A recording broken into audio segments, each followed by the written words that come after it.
नमस्कार दर्शक बंधु वेलकम करुँ मोर संजीवनी किचन वर्ल्ड को। आज आम बनाया जाऊँगी कंचा कदली सजना साग कुरकुरी।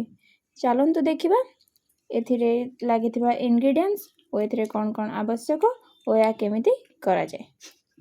चलतु चूड़ा, मैदा कॉर्नफ्लोर बैटर, चाट मसला, मैदा और कॉर्नफ्लोर को मिसाई, सीजा सजना साग, सीजा होइथिबा कदली, ब्लैक पेपर पाउडर, लूण,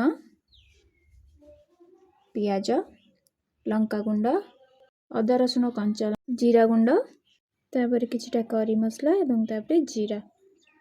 गोटे बाउल नबा एथिरे आमे सीजा होइथिबा कदली को पकाइबा से आमे कटा होइथिबा छोट छोट पियाज, लंका रसुण अदा को कटा होइथिला, जीरा गुंड, चाट मसला, जीरा और लंका गुंड को पकाइबा। या परे आमे स्वाद अनुसार लूण पकाइबा।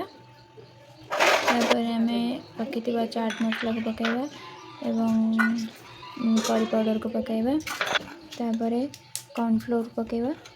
कॉर्नफ्लोर पकाई सरला परे एथिरे आमे सीजा होइथिबा साग को पकाइबा। याको भलरे चकड़ीबा आरंभ करबा।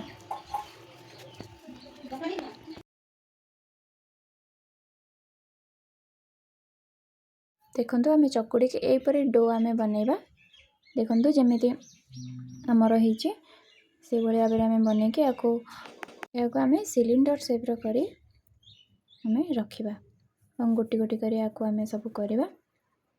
देखो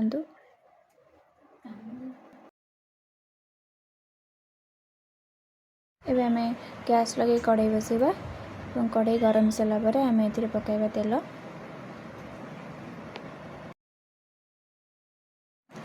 देखो कढ़ईटा ए तातीगला बनीथिबा डोर सेप को आम नहीं बैटर पकेबा।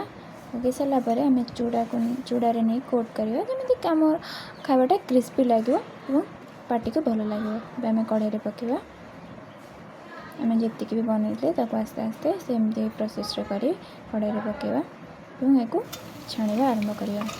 जेपर्यंत ब्राउन हो जाए से पर्यंत आम छाणीबा।